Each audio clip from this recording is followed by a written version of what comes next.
Permítanme que haga una analogía entre los programas informáticos y las recetas de cocina.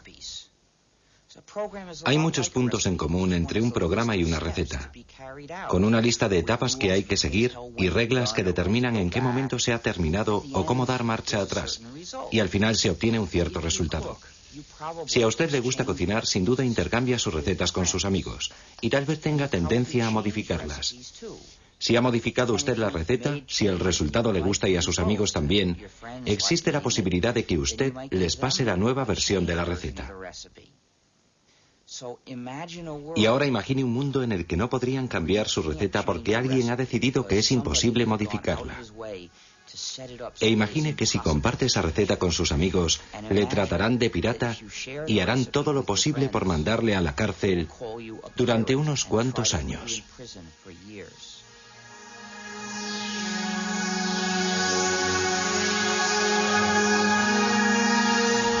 Código Linux.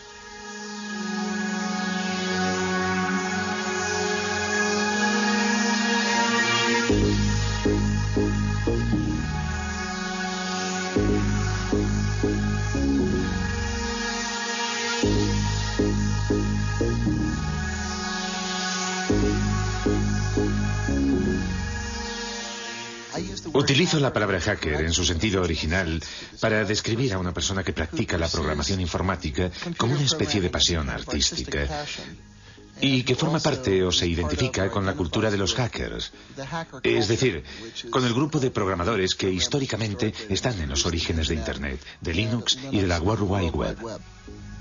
Hacker, qué palabra mágica. El rebelde de nuestra nueva era. En el principio era el ordenador, luego el ordenador personal y por fin apareció la red que ha conectado a todo el planeta y que recibe el nombre de Net. ¿Contra qué se rebelaron los famosos hackers? Para que nuestros ordenadores funcionen necesitan un sistema operativo. Nuestros hackers se negaron a que ciertas compañías, sobre todo Microsoft, desarrollasen sistemas operativos sin entregar al mismo tiempo los códigos de fabricación que permiten adaptar nuestro ordenador a nuestras propias necesidades.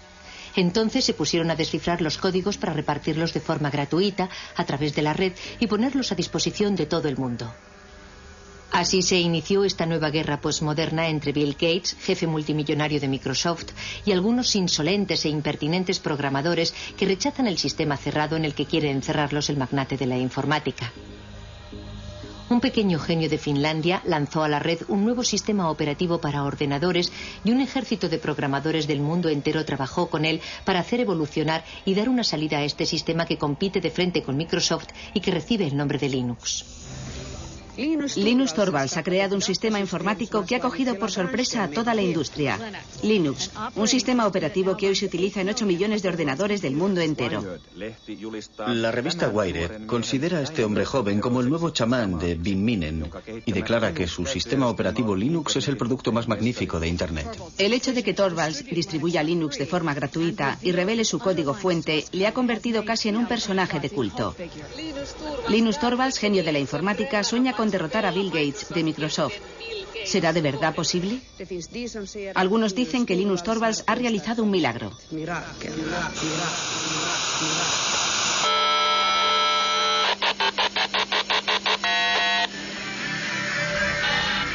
Todos estos programadores, como hormigas obreras unidos entre sí por la red, han hecho evolucionar la proposición de base de Linus Torvalds, adaptándola, modificándola, enriqueciéndola y creando así uno de los mejores sistemas operativos del mundo.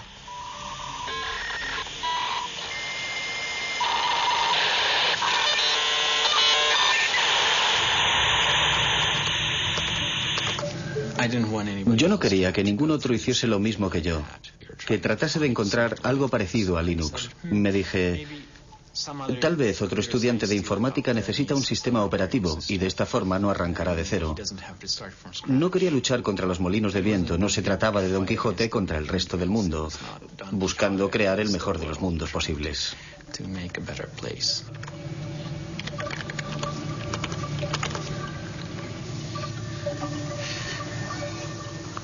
¿Tienes hambre, Randy? Prefiero trabajar con la gente por el correo electrónico a hacerlo cara a cara. Cuando estás delante de una persona tiendes a entrar en todas las discusiones típicas de las reuniones y a perderte en detalles que sobre todo no deberían tener importancia. Cuando te comunicas por email en general te tomas un tiempo para reflexionar antes de enviar tu respuesta.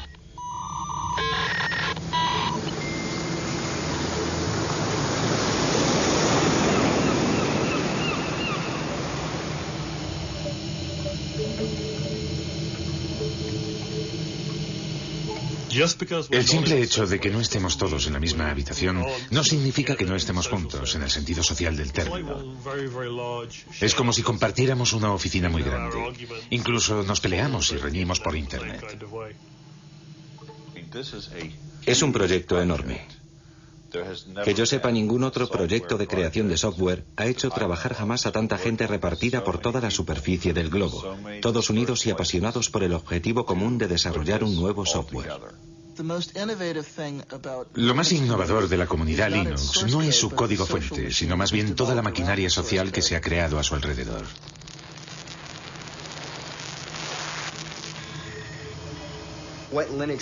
Para explicar lo que es Linux, empezaría por decir que cada ordenador es diferente, cada lector de disquetes es diferente, cada disco duro es diferente, cada controlador de vídeo es diferente y Linux es el sistema que sabe lo que hay que hacer para que todos esos componentes del ordenador ejecuten una tarea simple como borrar el documento o leer el archivo que hay en este disquete o dibujar esta imagen en la pantalla. Linux sabe cómo hablar a esos diferentes componentes materiales y les permite efectuar las operaciones corrientes que realizamos a diario con nuestros ordenadores. ¿A qué nos referimos con exactitud cuando decimos Linux? Algunos se refieren al sistema operativo informático global sobre el que reposa todo lo que ocurre en el interior de nuestro ordenador. Otros utilizan el término Linux para designar la parte más importante del programa, el kernel o núcleo.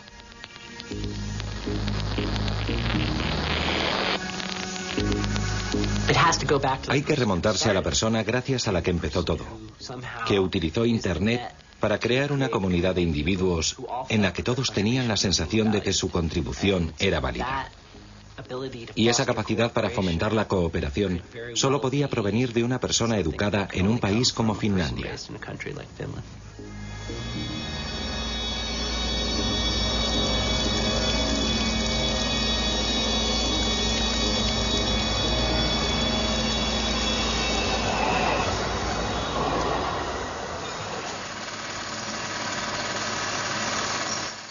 ...1969 fue un año fantástico.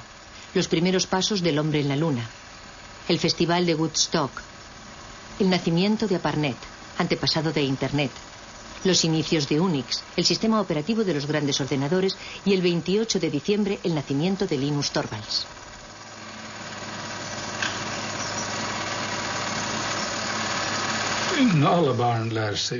Todos los niños aprenden, sobre todo jugando. Por eso fue de verdad muy importante que Linus entrase en el mundo de la informática en un momento en el que los ordenadores todavía eran muy simples. Para un niño de 10 o 12 años era fácil darse cuenta de lo que había en el interior del ordenador, comprender su esencia. Para los niños y las niñas de hoy día es mucho más difícil comprender el mismo tipo de cosas, porque hay demasiados niveles y elementos complicados en los ordenadores actuales para que puedan adquirir el tipo de instinto y de comprensión que Linus adquirió a través del juego.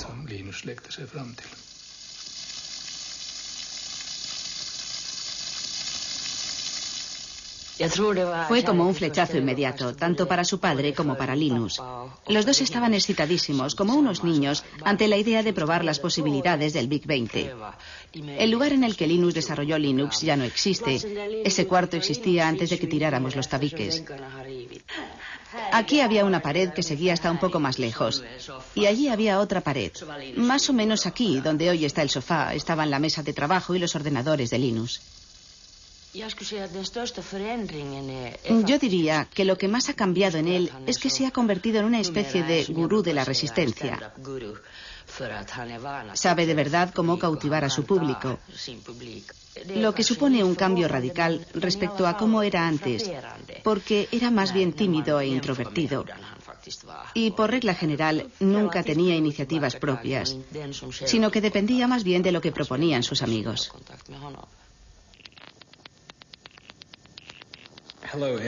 Hola a todos los que utilizan Minix. Estoy creando un sistema operativo gratuito. Es solo un hobby, no se trata de nada enorme ni profesional como GNU para los clones 386-486AT. Me gustaría recibir todo tipo de comentarios sobre lo que la gente piensa de Minix, porque mi sistema operativo se parece un poco al suyo. Todas las sugerencias serán bien recibidas, aunque no prometo que las vaya a incluir todas. Firmado linustorvalds@cruna.helsinki.fi. 1991. Se derrumba la Unión Soviética. Comienza la Guerra del Golfo. El físico británico Tim Berners-Lee crea un sistema de hipertexto al que llama World Wide Web. Microsoft va camino de dominar el mundo. Y el 17 de septiembre, Linus Torvalds envía la primera versión de Linux, la 0.01, al mundo entero vía Internet. Las primeras reacciones llegan al cabo de pocas horas.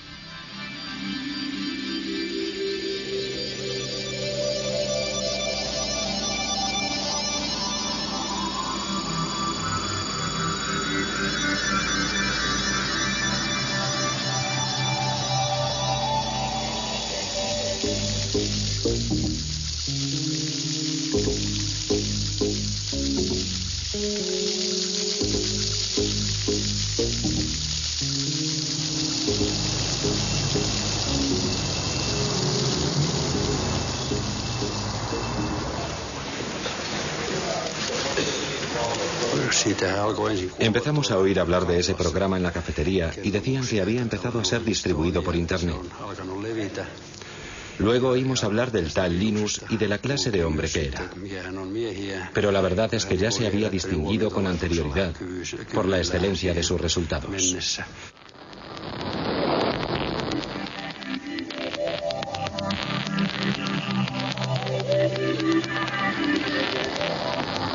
Linus Torvalds creó Linux a partir del sistema operativo Unix.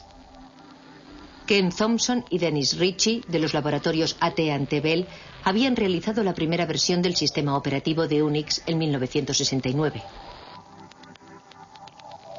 Unix era de libre acceso y se hizo muy popular en el medio universitario. Su filosofía se basaba en dos conceptos.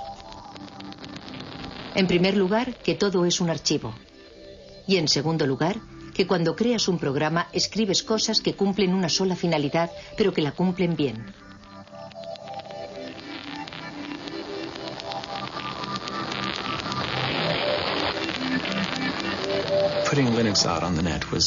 Nos pareció natural poner Linux en la red. Había muchas y buenas razones para ello. En especial el hecho de que era una buena idea hacer que Linux fuese accesible a otra gente que podría ponerlo a prueba y enviarme sus comentarios. De hecho, Linus podía elegir entre dos opciones. Podía distribuir Linux de forma gratuita o podía tratar de venderlo. Linux jamás se habría vuelto tan importante si Linus Torvalds hubiese tratado de obtener un beneficio comercial. Nadie lo hubiera comprado, habría sido una maniobra inútil. Ya llevamos aquí un montón de tiempo.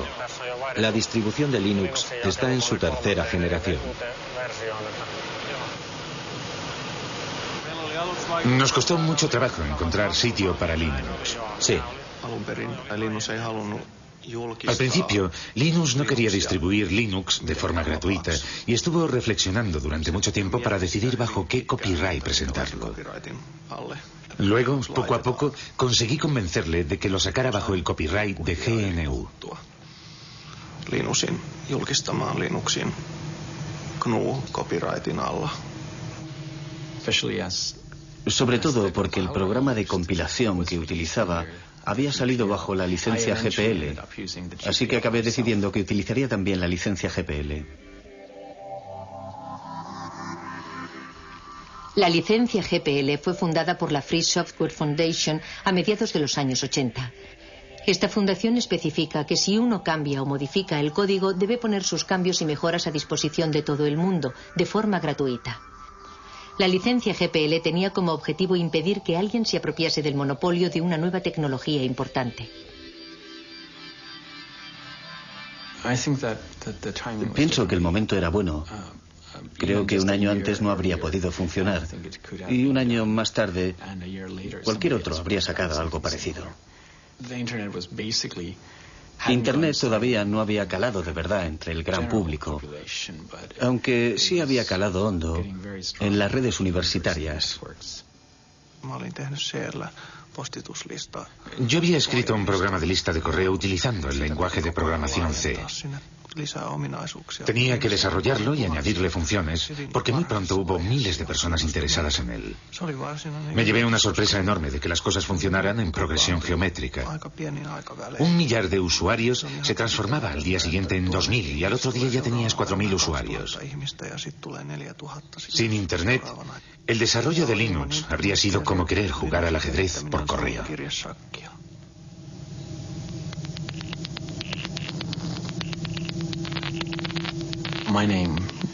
El primer nombre que elegí fue Freaks, para expresar a la vez la idea de free, libre y gratuito, y de freak, raro, diferente, sin olvidar la X final de Unix.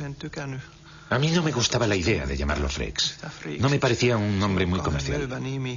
Ari Lemke, que sacó Linux en el sitio FTP, pensaba que era una mala idea y odiaba de verdad ese nombre. Así que cuando lanzó el sitio FTP lo bautizó como Linux porque sabía que ese nombre iba a funcionar. Nos quedamos con ese nombre, que está claro que es muchísimo mejor.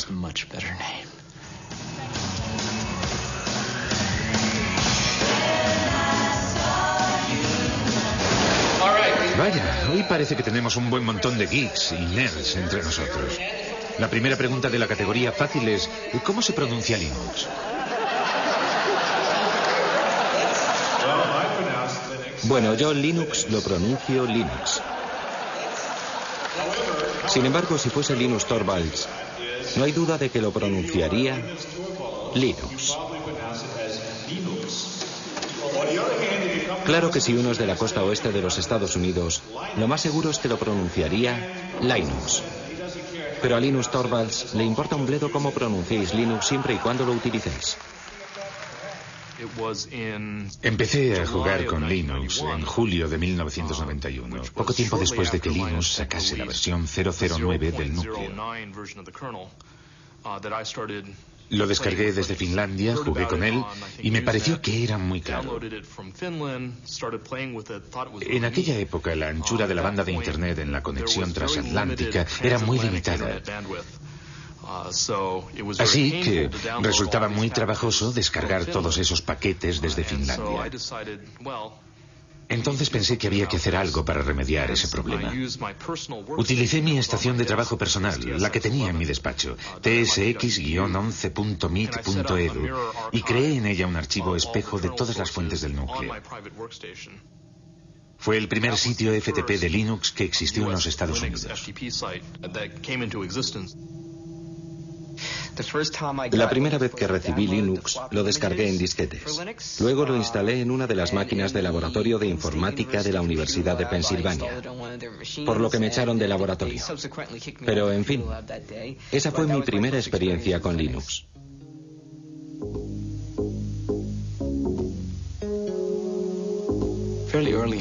Bastante pronto, en 1992, cuando había 50 o 100 usuarios, me di cuenta de que ya no conocía a nadie. Ya no se trataba solo de mí y de algunos amigos, sino que éramos yo y alrededor de 200 personas más, que yo no tenía ni la menor idea de quiénes eran, dónde vivían ni lo que hacían con el sistema, y eso supuso un gran paso.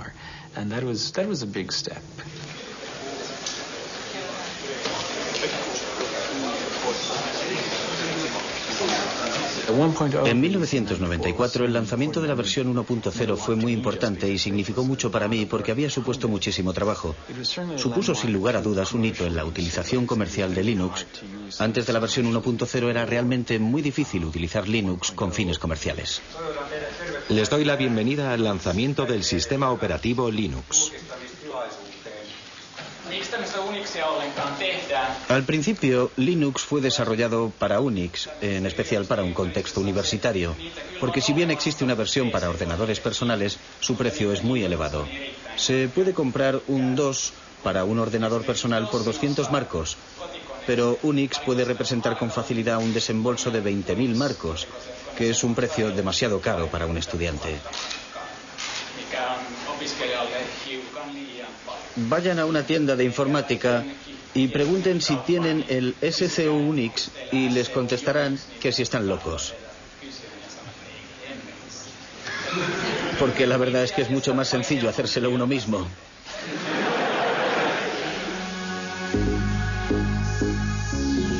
El proceso de desarrollo de Linux es extraño. No se basa en ninguna jerarquía aparente. Todo el mundo puede dar sus sugerencias para cambiar el código. Pero hay una persona que dirige, que toma las grandes decisiones y que selecciona las mejores ideas. Linus, el dictador benévolo.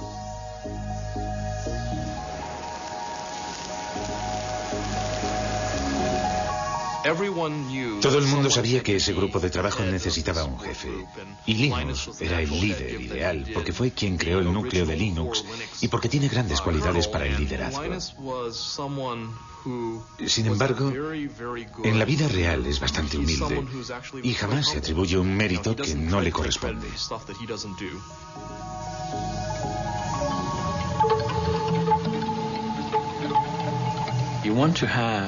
Yo quería que cientos, miles de personas trabajaran en el núcleo al mismo tiempo, pero no quería que se pelearan y se pisaran los unos a los otros, porque en ese caso pierdes mucho tiempo resolviendo los conflictos y te ves metido todo el rato en discusiones acaloradas. Al principio me parecía conveniente presidir esa jerarquía y que los demás fueran como mis lugartenientes, pero las cosas han cambiado. Ahora se trata más bien de una web of trust, de una red de confianzas en la que yo tengo personas en las que confío, que a su vez confían en otras personas.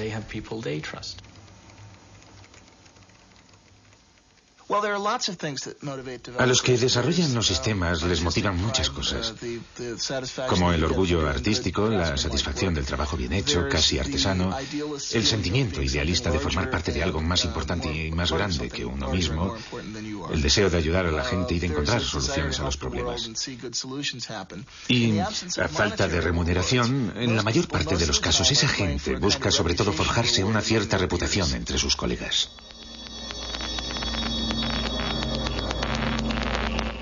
Uno de los puntos fuertes del desarrollo de Linux es que casi todos los creadores de software pueden ser contactados directamente por correo electrónico. Tetsu jugó un papel fundamental en la difusión de Linux en los Estados Unidos.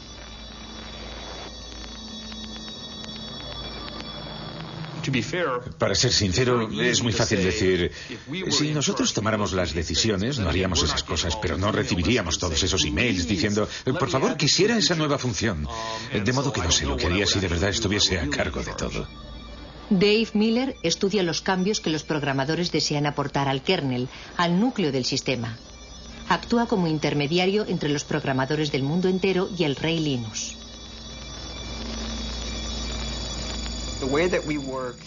Nuestra forma de trabajar es la siguiente.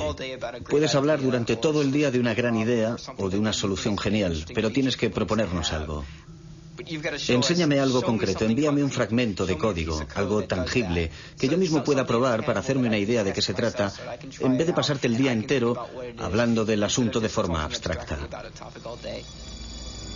Alan Cox, un hacker renacentista, es el colaborador más cercano de Linus, su mano derecha.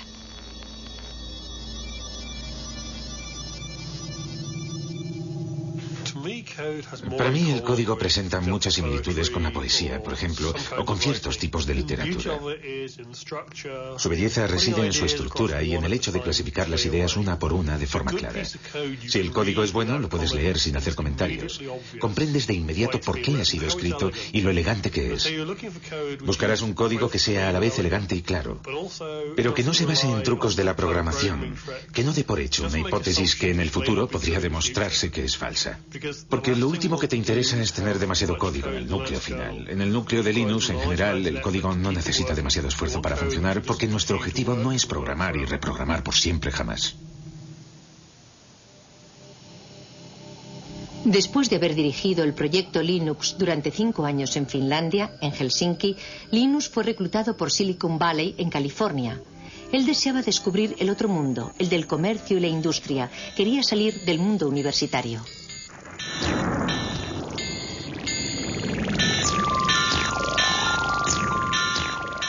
Usted es una figura poco ortodoxa dentro del universo de Silicon Valley. ¿Qué van a hacer con usted? ¿No corre el riesgo de dejarse llevar por el aspecto comercial y enloquecido del lugar?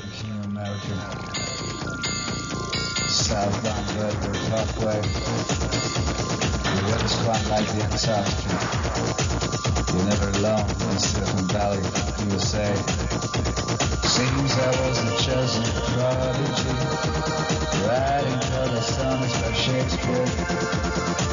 Some sort of balcony, they couldn't even get near. And they didn't even Harry the Ed. The bees, they found the web, they probably sell the shares. As soon as you can, get out and go on. To the next thing, retire young. Should have been the king of America. The weather's quite like the Antarctica. Southbound Bellevue Parkway. Linus empezó a trabajar para la compañía Transmeta, la empresa misteriosa que se negó durante muchos años a revelar sus actividades. Se sabía, sin embargo, que trabajaba con un código fuente cerrado, siguiendo el ejemplo de Microsoft. ¿Habría cambiado Linus de bando? El mundo de los negocios tiene leyes extrañas. Al mismo tiempo que trabajaba para Transmeta, Linus podía seguir desarrollando su propio software con permiso de sus jefes. Hicieron todo lo que pudieron para obligarme a ser la imagen de Linux y de la comunidad open source en su conjunto. A pesar de que no había sido yo el que había tenido la idea de open source.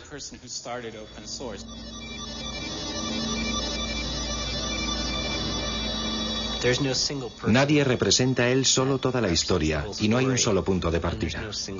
Es como el bambú, que no se sabe dónde empieza y dónde termina.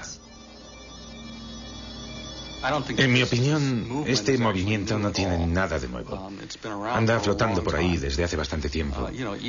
Recuerden la actitud general que teníamos en los años 70 respecto a Unix. Aunque técnicamente no se trataba de un código fuente abierto y no era gratuito. Necesitábamos a toda costa obtener la licencia de AT&T, pero en aquella época no suponía un problema porque por regla general se podían compartir las cosas de forma gratuita y libre. Cuando utilizas un programa, por regla general utiliza su forma ejecutable, es decir, una serie de ceros y de unos. Nadie es capaz de encontrar un sentido a esas cifras, solo el ordenador las comprende. Para eso es para lo que sirven los ordenadores. Esas cifras son la forma del programa que puede comprender el ordenador. Pero para los seres humanos resulta muy difícil saber lo que significan. Cuando desarrollamos un software, lo programamos bajo la forma de código fuente. El código fuente es una especie de álgebra. Es la forma de entenderlo si eres programador. Suele haber una cantidad enorme de comentarios y de explicaciones incluidas en el código fuente para ayudar a que la gente comprenda el programa. Si solo tienes los ejecutables, es decir, lo que te proporciona Microsoft, aunque tuvieras incluso la posibilidad de introducirles cambios, no sabrías nunca qué modificaciones introducir. Es demasiado difícil. Para poder modificar un software y hacerlo más práctico y más fácil de usar, debes disponer del código fuente. Si observas de verdad el proyecto, como ya he dicho otras veces, verás que Linus desarrolló el kernel, el núcleo, pero no la totalidad del sistema. Pienso que lo más interesante de este asunto es el hecho de que Richard Stallman iniciase el movimiento.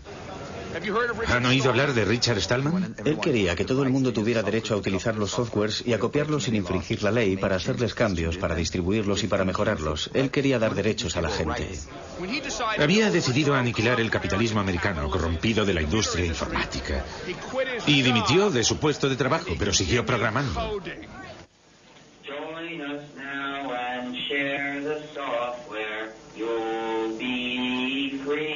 Hackers, you'll be free. Join us now and share the software. You'll be free. Hackers, you'll be free. Tengo tendencia a pensar en las cosas en términos de justicia, de libertad y de ética.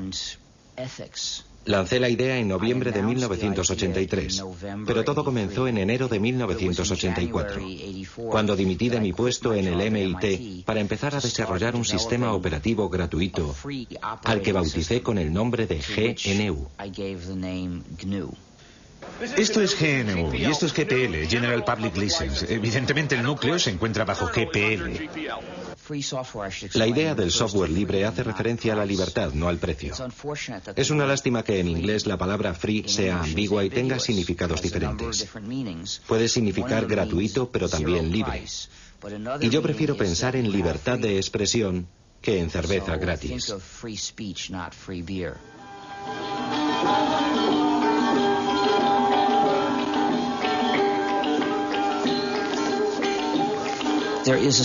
Existe una similitud entre el folclore cuando un poema o una canción se redefine o cambia de forma de un cantante a otro y la forma en que puede mejorar el software libre.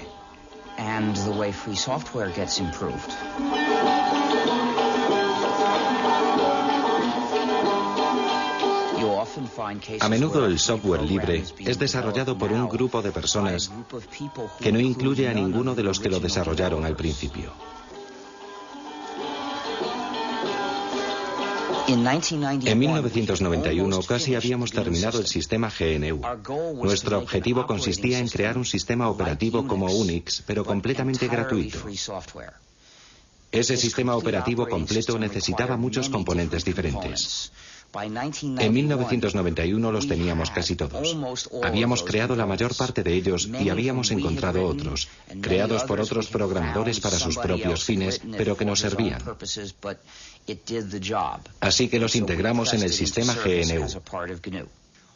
Todavía nos faltaba un componente importante, el componente que llamamos kernel o núcleo. De modo que nos vino muy bien cuando Linus Torvalds creó su núcleo. En aquel momento la combinación del núcleo Linux con el sistema GNU nos permitió obtener un sistema perfectamente ejecutable que cualquiera podía instalar en su ordenador personal y utilizar. Una vez desarrollado Linux, el sistema GNU estaba terminado y empezó a hacerse cada vez más popular. Pero en ese mismo momento ocurrió algo desafortunado. La gente que utilizaba el sistema GNU no se dio cuenta de que se trataba del sistema GNU y empezó a llamar Linux al conjunto, a la combinación. Y ese error se extendió. A los que trabajaban en el proyecto GNU les resultaba muy difícil atraer la atención del usuario sobre esas cuestiones éticas y políticas.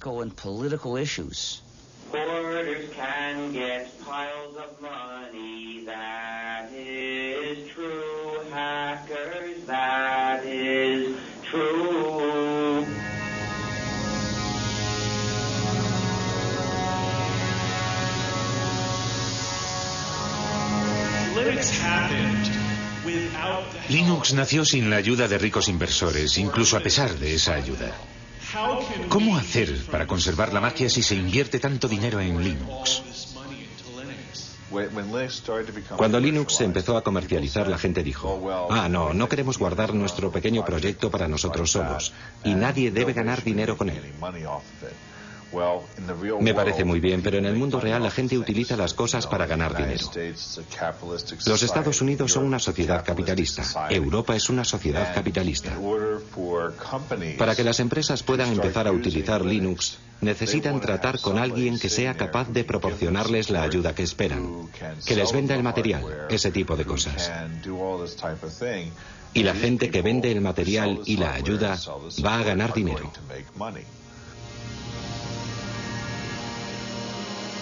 Pocos de nosotros somos hackers. En realidad, son muy pocos los que harán el esfuerzo de descargar su propia versión de Linux en Internet. Todavía son menos los que se dedicarán a tratar de mejorar el código mismo. Aunque Linux sea difícil de utilizar, los clientes han sabido apreciar su gran fiabilidad y la accesibilidad de su código fuente. Para las empresas visionarias se trataba de una oportunidad que no se podía pasar por alto.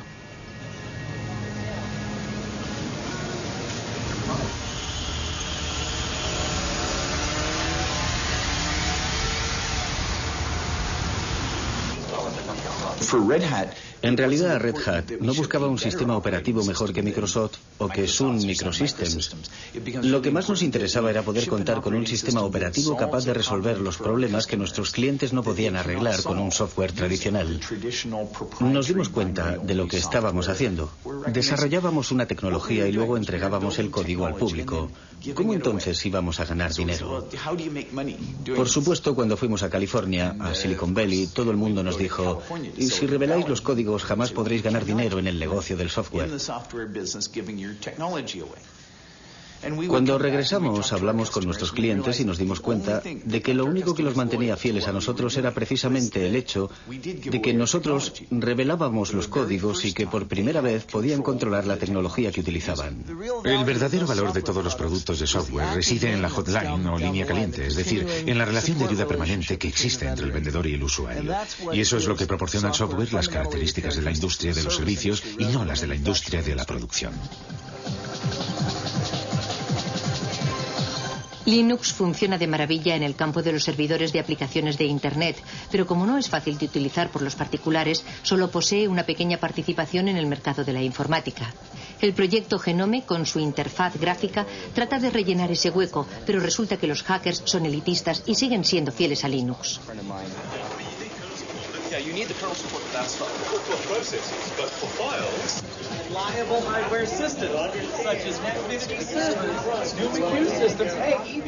Miren quién está ahí. Es un pingüino. Hola, pingüino. Vaya, pero si es Tax. Hola, Tax. El trabajo de Linus Torvalds crea todavía más millonarios y billonarios y le está haciendo salir canas al hombre que de lejos es el más rico del mundo, Bill Gates. Microsoft utiliza un modelo muy tradicional. Producen un código fuente cerrado, lo meten en un CD y lo venden. Ellos se ocupan de todo el trabajo de desarrollo de los sistemas y todos los beneficios son para ellos.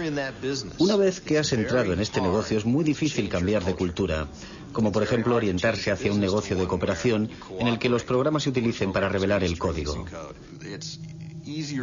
Es muy fácil ganar dinero con los productos cuyo código está cerrado, tengas o no una gran participación en el mercado. Por ejemplo, ahora mismo Microsoft no se siente de verdad incentivado a abrir su código, no le interesa. Pero pienso que Microsoft se verá obligado a hacerlo aunque a regañadientes. A las compañías les interesa seguir siendo propietarias de ciertos algoritmos. Por ejemplo, ciertas empresas han trabajado muchísimo en los algoritmos de compresión, en especial para el streaming multimedia, y no quieren que la gente sepa cómo lo han hecho porque es justo ahí donde reside el valor de su producto.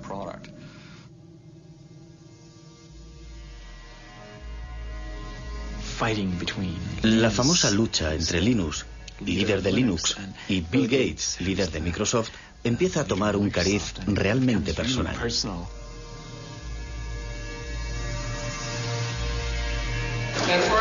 Una pregunta de la categoría rarezas.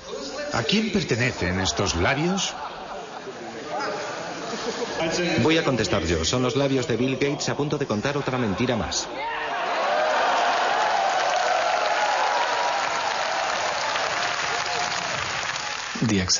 La aceptación de Linux se ha visto muy favorecida por el hecho de que la gente sabía de su existencia por la prensa. El aspecto David contra Goliat de la historia nos ayudó un poco, aunque en realidad eso no sea cierto del todo.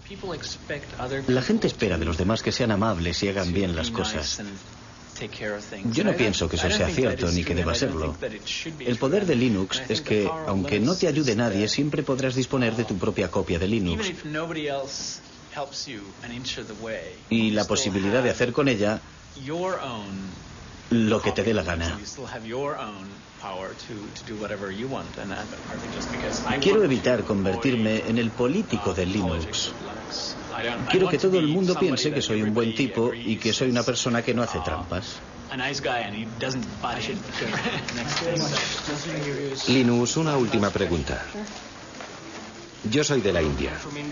¿Hay muchos indios que contribuyan al desarrollo del núcleo? No hay muchos. ¿Qué mensaje le gustaría mandarles para que sean cada vez más los que se unan a su proyecto? En mi opinión es solo un problema de infraestructuras. No siempre tienen acceso a Internet o disponen solo de una conexión muy lenta. Y pienso que la gente quizás no está acostumbrada a ese tipo de colaboración por Internet y se pone un poco nerviosa. ¿Tienen un mensaje para motivarles, para hacer que vengan más programadores? No conozco los problemas de la India, pero sin duda existirán problemas locales que solo los indios pueden resolver. Problemas que al continente americano no le importan en absoluto. En mi opinión resulta muy estimulante cuando alguien dice: yo puedo resolver ese problema, puedo crear mi propia versión de Linux que me convendrá mucho más.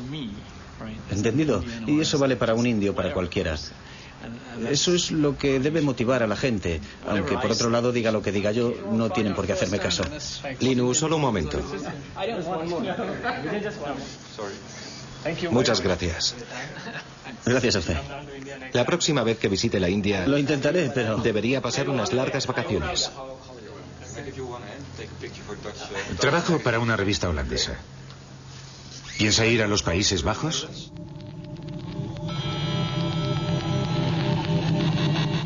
El verdadero valor de Linux puede ser otro que el de anular a Microsoft.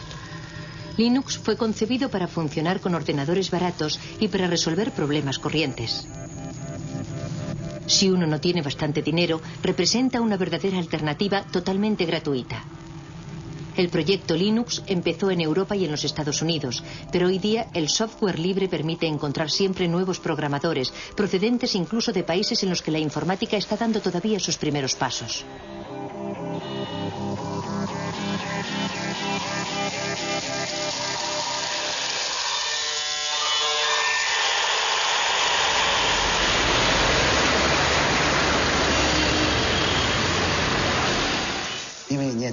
La sociedad Red Flag está especializada en la investigación, el desarrollo y la comercialización de sistemas operativos basados en Linux. Como ustedes saben, China está retrasada respecto a los países desarrollados en materia informática. La diferencia es muy grande y estamos tratando de salvarla lo más deprisa posible. Mientras tanto, debemos recurrir a la experiencia de muchos otros países. Damos una gran importancia al sistema operativo. Empezamos a desarrollar el sistema a partir de Linux, pero debido a la estricta reglamentación del mercado, fracasamos. Linux representa para nosotros una gran oportunidad, así como una buena base para formarnos en las nuevas tecnologías del mundo entero.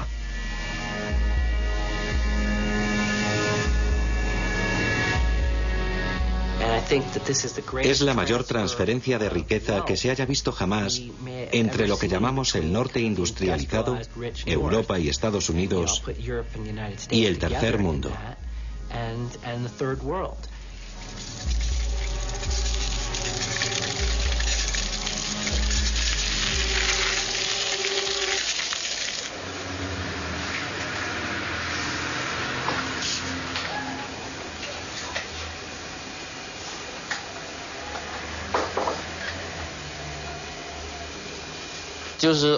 Es el código fuente abierto.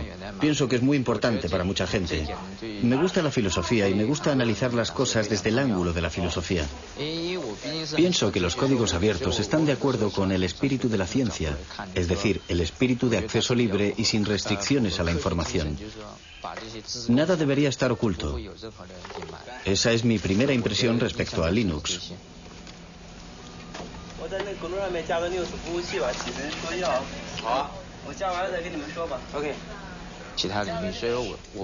Ese espíritu se podría extender a otros campos. Nunca he pensado que debiera aplicarse únicamente al campo de la informática. Resumiendo, por una parte está una de las clases más privilegiadas de las sociedades capitalistas, los programadores. Pueden ganar tanto dinero con la programación que tienen tiempo libre para dedicarse a sus aficiones. Los programadores como Alan Cox pueden imponer su precio. Son las personas que se encuentran en el vértice de la pirámide, que transfieren su propiedad intelectual, que supone una riqueza enorme, hacia los países pobres. Es el socialismo en acción, aunque a los liberales les horrorice que se mencione siquiera.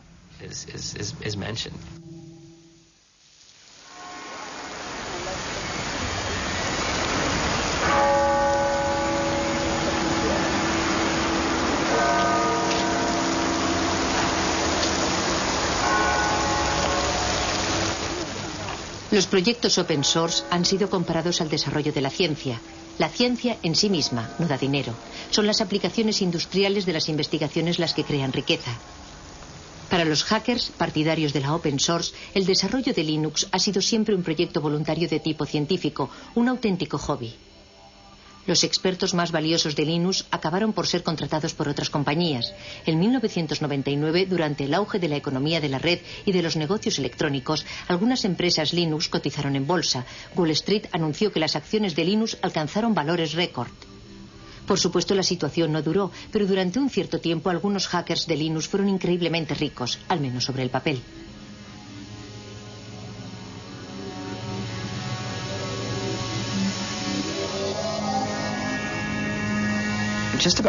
Antes de esa locura bursátil, todos los que participaban en el desarrollo del núcleo y ganaban dinero con Linux permanecieron bastante fieles a sus valores al aceptar esos puestos en nuevas empresas. La mayor parte de ellos sigue haciendo casi lo mismo que hacía antes de obtener esos empleos. Sinceramente, que yo sepa, ninguno de ellos ha perdido su libertad. Sigo leyendo a diario sugerencias para hacer modificaciones, igual que siempre, y se las paso a Linux, igual que hacía antes de que cotizáramos en bolsa. Algunos de nosotros quizás conducimos coches mejores, pero esa casi es la única diferencia, y tal vez que comemos sushi más a menudo. Algunas personas tuvieron suerte al unirse a la empresa adecuada en el momento adecuado y se las han arreglado para beneficiarse de la salida a bolsa. Algunos han ganado millones de dólares, otros miles de millones de dólares. ¿Acaso la contribución de esas personas fue más importante que la de las otras? En algunos casos invirtieron las sumas necesarias en el buen momento, pero yo pienso que se trata de un problema más general que no concierne más que a la comunidad open source, y no creo que exista una respuesta satisfactoria a esa pregunta.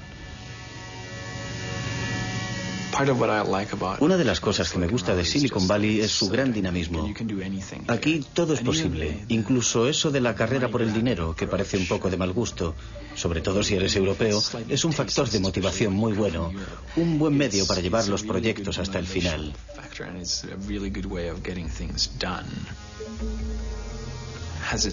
¿Me ha hecho cambiar el hecho de vivir aquí? Supongo que sí. Ya no soy el mismo que era cuando llegué. Pero no creo que me interese más el dinero que antes.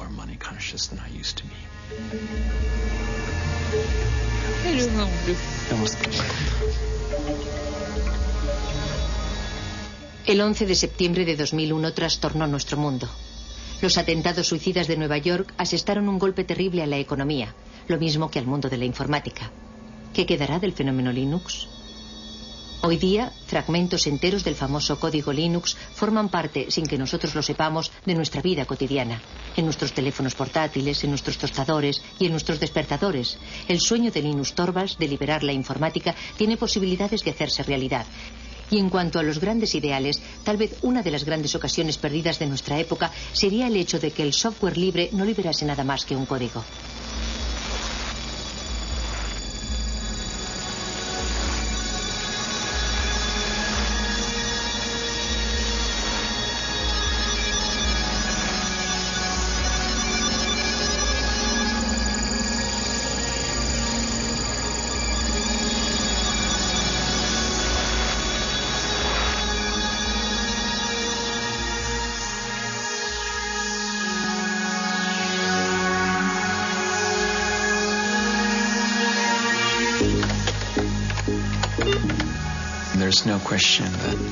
La cuestión no es saber si los progresos tecnológicos dejarán anticuado a Linux en un momento determinado. La cuestión es saber justamente cuánto tiempo va a tardar en ocurrir eso. Randy, ¿no te afiles las garras en el sofá? Pienso que uno de los poderes de Open Source es que en el futuro, dentro de 5, 10 o 50 años, el mejor sistema operativo del momento siempre podrá sacar partido del código fuente de Linux.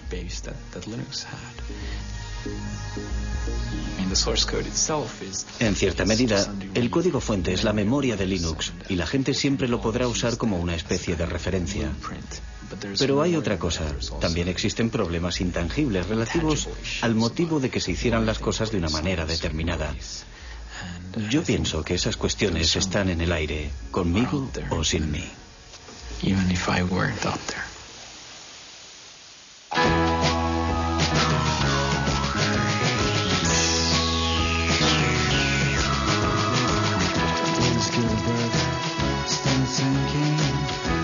types for printing, and the book that he prints will get people thinking. There's literary in the living room setting. Start to imagine a Bible, not Latin, but the language we're swearing and eating and chatting. His life is that he had, his life is that we see. Big changes through a human history, not by some powerful dictator's victory, by botanic incremental degrees. Mr. Linus goes to Washington to speak about praxis, retro chains, little man, and universal access. Linus against Goliath with nothing else to fill, but sling a little stone in the face of Big Bill. But Linus Jefferson's give the strings that lose, and it changes the way the world plays the blues. This life is